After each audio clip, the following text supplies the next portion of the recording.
My son Todd and I were unloading groceries from his car when he set down a bag a little too hard, sighed, and muttered, mostly to himself but clearly enough for me to hear, that having me around had turned into one more burden he didn't ask for. I remember standing there in his driveway, a gallon of milk still in my hand, feeling something specific and permanent shift in my chest, the exact word landing with a weight I hadn't expected from a comment he probably assumed I hadn't fully heard.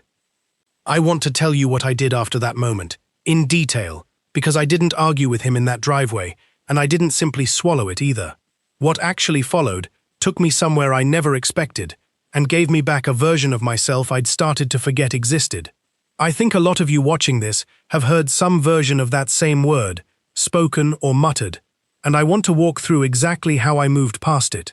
I spent 39 years running a small plumbing contracting business, building it from a single truck and a toolbox into a modest but genuinely respected operation that employed 6 other men by the time I finally retired. I raised Todd largely alone after his mother left when he was 9, working long, physically demanding days while still coaching his little league team most seasons, attending every parent-teacher conference, believing throughout those years that the specific effort I put in had built something solid and permanent between us. I remember specific Saturday mornings from his childhood, bringing him along on smaller jobs, teaching him basic plumbing skills in customers' garages while they made coffee inside, a small tradition that felt, at the time, like genuine bonding rather than simply convenient childcare. My own health began declining gradually about 18 months before that driveway moment. A series of manageable but genuinely concerning cardiac issues that made continuing to live alone in my own house feel increasingly risky, prompting Todd's genuine, well-intentioned offer to move into his guest room. I'd agreed readily, grateful for his concern, genuinely relieved to have family nearby who could help manage what had started to feel like an increasingly complicated set of medical appointments and daily precautions I wasn't entirely confident handling alone anymore. The first several months of living with Todd felt genuinely warm, regular dinners together, weekend projects around his house where I could still contribute my professional skills, a closeness that made the transition from independent living feel like an addition to both our lives rather than any kind of loss. I fixed nearly everything that needed fixing around his house during that period, genuinely enjoying the chance to still use decades of professional skill in a context that felt useful and appreciated, rather than simply occupying space. I want to describe how the specific shift toward that driveway comment actually developed, because it didn't arrive suddenly but accumulated gradually across the following year, small moments I noticed without fully naming at the time. Todd's own work schedule intensified considerably during that period, a promotion bringing longer hours and more travel, and I noticed, gradually, that the specific rhythm of grateful, easy companionship from those early months started shifting into something more strained, my medical appointments and daily needs increasingly discussed with a tired, logistical tone rather than the warmth I'd initially experienced. I want to describe the specific morning leading up to that driveway comment, because I think the immediate context mattered as much as the accumulated pattern behind it. Todd had been up most of the previous night handling an urgent work matter,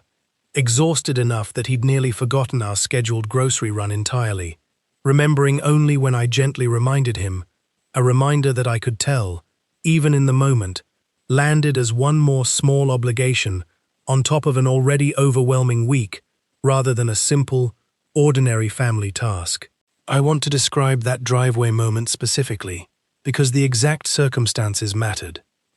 We'd been unloading groceries mostly in silence, both of us tired in our own ways, when a bag of canned goods slipped slightly, prompting his sigh and the specific muttered comment about becoming one more burden he didn't ask for. I don't believe he intended the comment for my ears at all, genuinely thinking he was quietly venting frustration to himself rather than directly addressing me. I finished unloading that final bag without saying anything, walked to my guest room, and sat on the edge of the bed for a long while, processing a specific, cold shock that combined genuine hurt with an uncomfortable recognition that I'd likely suspected something like this sentiment was building for months without wanting to fully acknowledge it.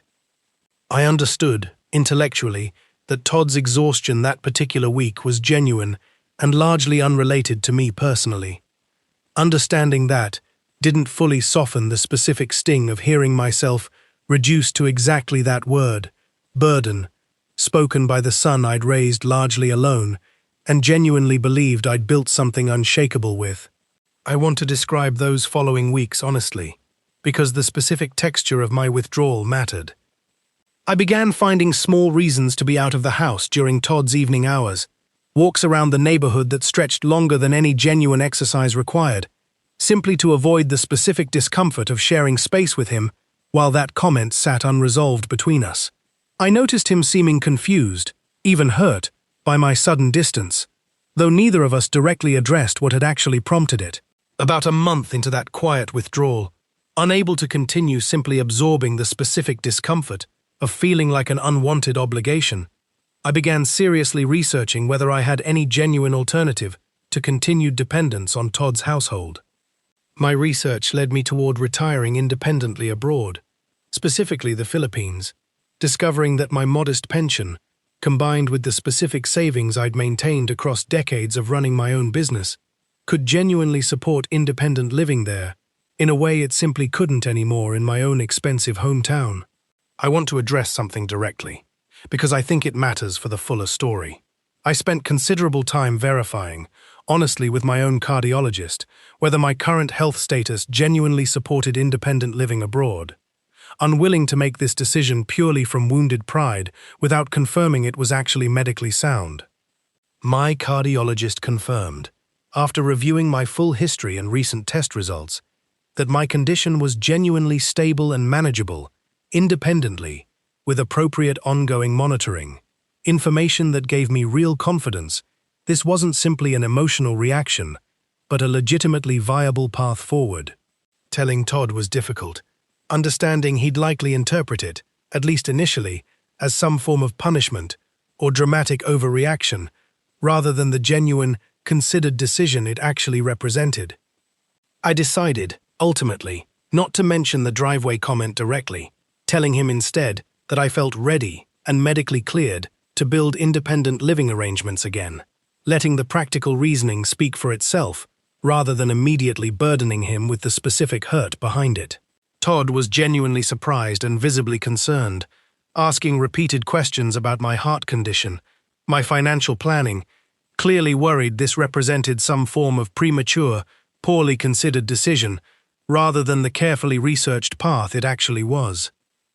I answered his questions patiently, showing him my actual research, my cardiologist's clearance, my financial projections, demonstrating that this decision met exactly the kind of careful, responsible planning standard he himself valued in his own demanding professional life. I moved 10 months after that driveway comment, settling into a coastal community and beginning the deliberate process of building genuinely independent daily life again. No longer a logistical obligation woven into someone else's exhausted weekly schedule, but simply a person managing his own affairs directly. I remember the specific relief of my first morning there, managing my own modest breakfast, my own medication schedule, my own entire day, with no exhausted sigh anywhere nearby that might, even unintentionally, name me as its cause. Within 3 months, I'd established a genuine routine, regular walks that my cardiologist had specifically recommended, a small local community center where I began teaching basic home repair skills to residents who couldn't otherwise easily access professional help. I remember the specific satisfaction of my first teaching session there, walking a young single mother through fixing her own leaking kitchen faucet, applying decades of professional skill I'd assumed had become entirely irrelevant to my daily life, discovering instead they remained genuinely valuable to an entirely new community. That teaching work gradually became the center of a genuine social circle, several other retirees and local community members who valued not just my practical help but my actual company, evening gatherings that reminded me distinctly of the family warmth I'd once had before it had gradually curdled into that specific driveway comment. I found myself, within 6 months, with a fuller, more genuinely connected daily life than I'd experienced even during that earlier warm stretch at Todd's house. A specific realization that surprised me, given how much I genuinely valued that earlier closeness, before everything shifted. Todd visited about 8 months after my move, and during that visit, I finally told him honestly about the driveway comment. Understanding enough distance and genuine healing had occurred that the conversation could happen without either of us being overwhelmed by raw hurt. He was genuinely devastated learning I'd heard that specific muttered comment, apologizing repeatedly, explaining the exhaustion he'd genuinely been managing during that difficult work period. Understanding, hearing my account, how deeply that momentary, tired honesty had actually landed and lingered. We talked for hours that visit, Todd explaining he'd never actually believed I was a burden in any complete personal sense,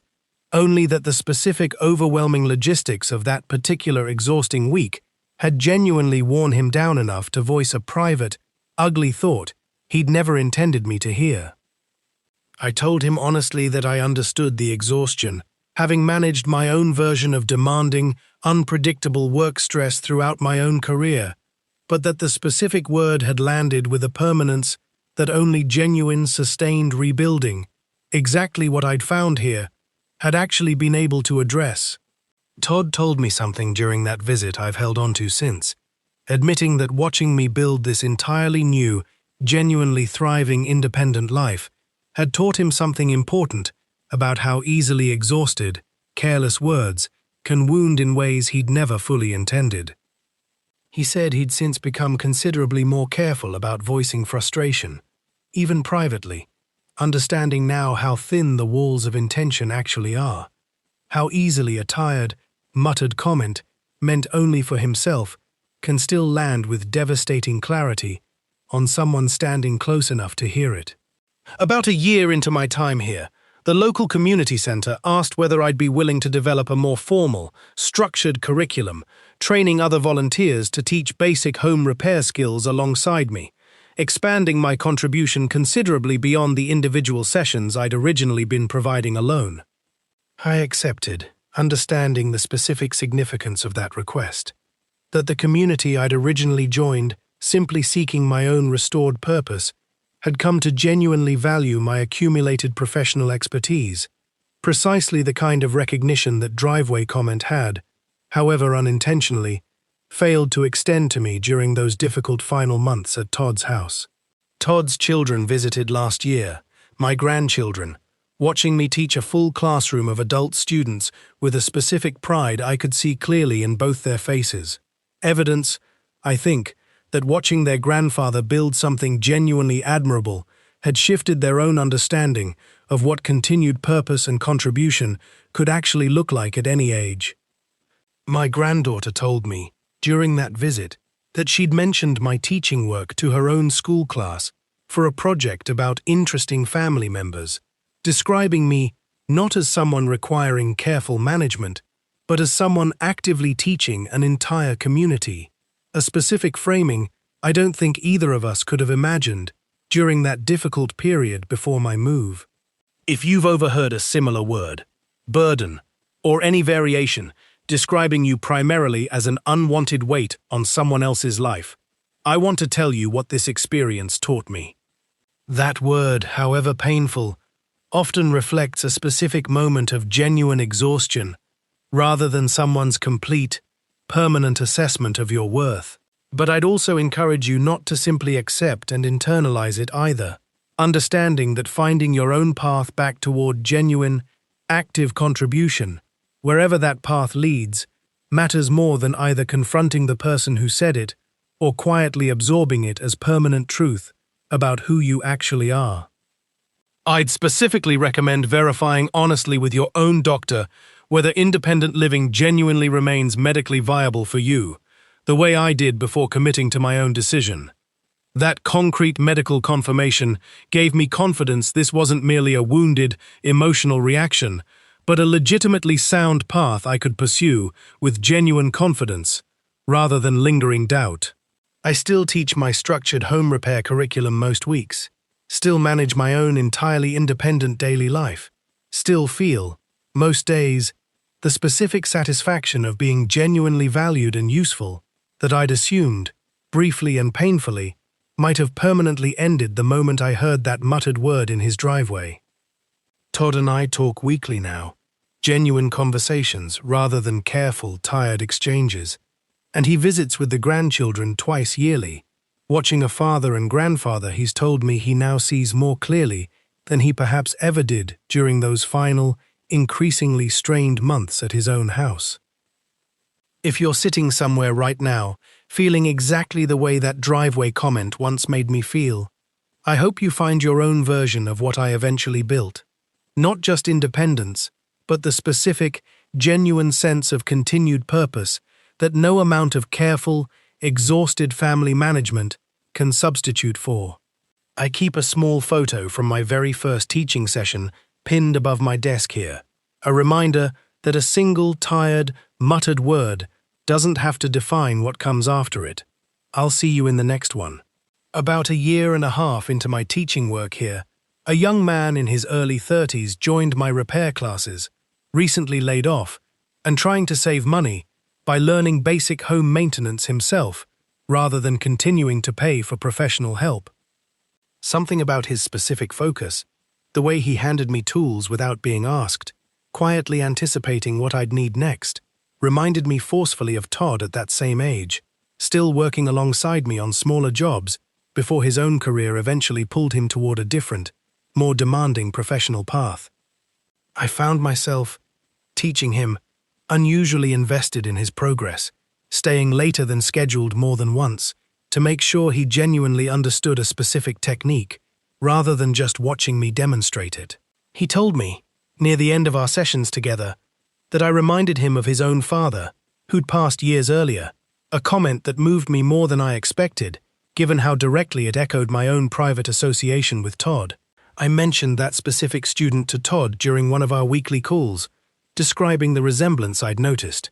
and I remember a long pause on the line before Todd responded, his voice carrying genuine emotion he doesn't often show directly. He told me he wished he'd made more time, during those difficult final months at his house, to actually work alongside me the way he once had as a boy, rather than treating my presence primarily as a logistical responsibility layered on top of an already exhausting schedule. I told him honestly that I understood exactly why that closeness had become difficult to maintain during that specific period, genuine professional demands rather than any lack of love on his part, but that hearing him articulate that specific regret meant more to me than he probably realized. Todd took 2 weeks of vacation last spring specifically to visit, and asked, on his second day here, whether he could actually join one of my teaching sessions rather than simply observing from the side the way he had during previous visits. I remember handing him tools during that session exactly the way I once had, decades earlier, in that elderly widow's kitchen, watching him fall back into an old, familiar rhythm with genuine ease, both of us working alongside each other the way we once regularly had before adult life and his own career had gradually pulled us apart. One of my regular students, unaware of our history, complimented Todd afterward on how naturally he'd picked up the technique, and I remember Todd laughing, telling her, with genuine warmth, that he'd actually learned it from me decades earlier and was simply remembering something he'd once loved doing together with his father. We talked that same evening, after the workshop day ended, about what it might look like for Todd to actually visit more regularly, not simply as an obligation, but as something he genuinely wanted to build back into his own life.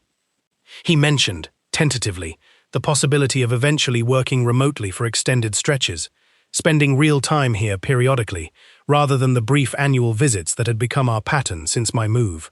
I told him honestly I'd genuinely welcome that, without any pressure attached, understanding that whatever version of continued closeness we managed to build going forward needed to emerge from genuine desire on both sides, rather than any lingering guilt about that original driveway comment. He's since visited twice more that same year, each stay a little longer than the last, both of us rebuilding something that feels, increasingly, like the genuine closeness we once shared decades earlier, rather than a careful, managed relationship built around obligation. I think, now, about that driveway moment not as the ending of something, but as an unexpected, painful hinge point between two different versions of my relationship with Todd. One built around exhausted obligation, and one, gradually rebuilt here, built around genuine, freely chosen connection. I still keep that photo from my first teaching session pinned above my desk, but I've added a second one recently, taken during Todd's last visit, both of us working together on a student's leaking pipe. The same easy partnership from decades earlier, somehow fully restored, despite everything that happened in between. If you're currently sitting with your own version of that driveway moment, I hope you find not just your own independence, but eventually, if circumstances allow, your own version of Todd's return. The specific, hard-won rebuilding of a relationship that a single tired word once seemed to threaten completely. Some ruptures, given enough time and honest effort from both sides, turn out to be temporary after all. I'll see you in the next one.